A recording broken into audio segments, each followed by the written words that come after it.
All right. Thank you for joining us once again here on our Thursday crossovers. Crossover is sponsored and presented by PrizePicks. Download the app and use the code LOCKEDONNFL to win $50 instantly when you play $5. Got my man John Butchko of Locked On Jets here. Tony Wiggins here with Locked On Jags. Believe it or not, somebody's going to win and somebody's going to lose. Unless it ends in a tie, and that would be even funnier to me and Butchko because we always get together around Christmas, and that'll be a nice little Christmas present, right?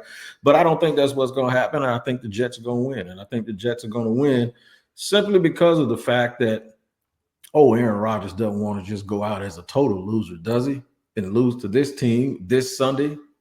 Nah, I think they actually have too much firepower. Aaron Rodgers, along with the receivers and then the running backs that they have, Garrett Wilson, of course, Devontae Adams. We talked about him. Brees Holmes. I just think they have too many weapons, and the Jaguars with Mac Jones at quarterback have not been able to play really good offensively. And Quincy Williams, if Quincy Williams is healthy, which I think he is, Quincy Williams, he got let go out of here because they said he didn't fit, and then he turned into an all-pro. I think Quincy Williams is going to come in here and try to have a big game this Sunday.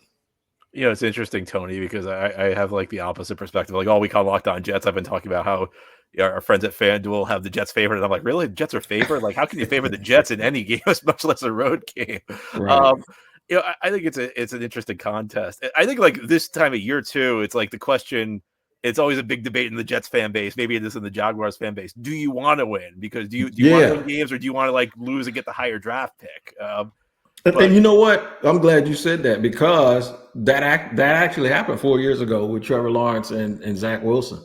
The Jets were going to get the number one pick. Was it the Jets? Somebody, I can't remember who won. I think Frank Gore did something because he turned out to be a hero. He got a first down that secured a win.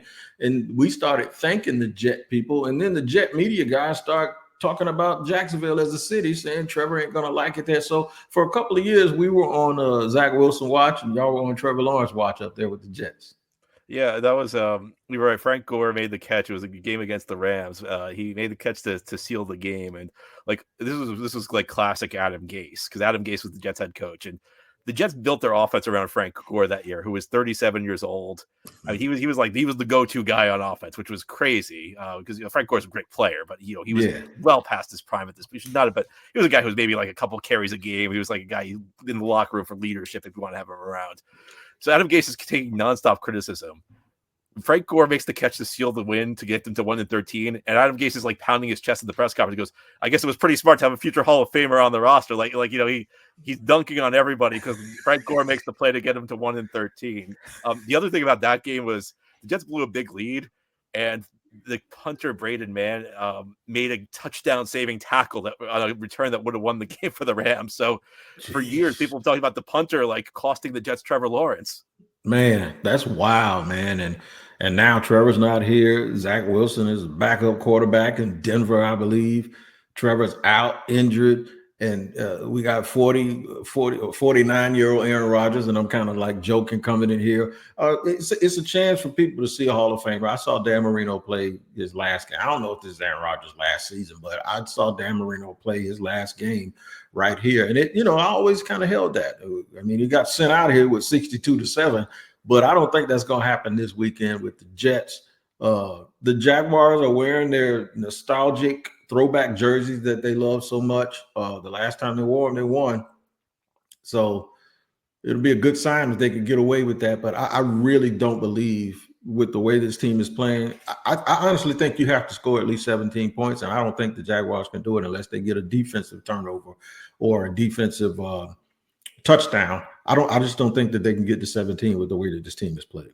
Yeah, I think with the Jets, it depends on which Aaron Rodgers shows up, because the Aaron Rodgers showed up against Miami. It's a completely different quarterback we've seen for most of the season. Rodgers has, for much of the years, looked like a guy who's been afraid to get hit. It's been like, as soon as he gets the ball, just get it out to the first receiver he can. Whenever he hears like an echo of footsteps from a defensive pass rusher, he'll just dump the ball off as quick as he can. Last week was really the first time all year it felt like he trusted his protection, and maybe it's just because Miami's pass rush isn't very dynamic. I mean, they really did not get to him all that often.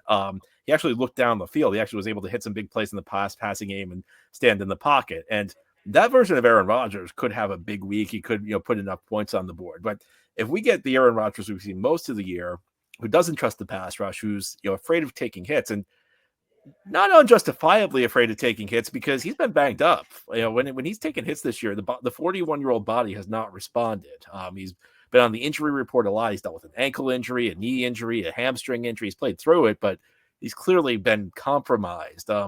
If we get the Aaron Rodgers of last week, it could be a big game for the Jets offense. The question is, will it be the Aaron Rodgers of week 14 or the Aaron Rodgers of week 1 through 13? It's a good question. I'm glad you described it that way, because when I watch him play, I just see a dude that is hell-bent on proving that he can find a hot read.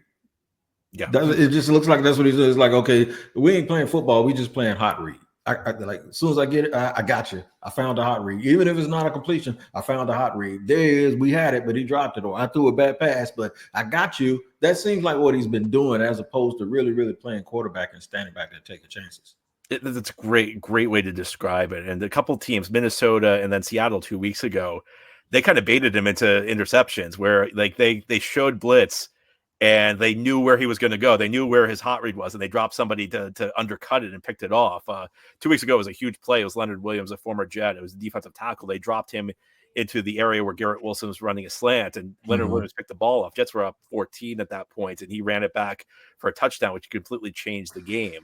So that's really, I haven't heard anybody describe it like that. That's the perfect way of putting it, where he wants his, whether or not it's the time to go to the hot read, that's where he's been looking all year. You're absolutely right about that.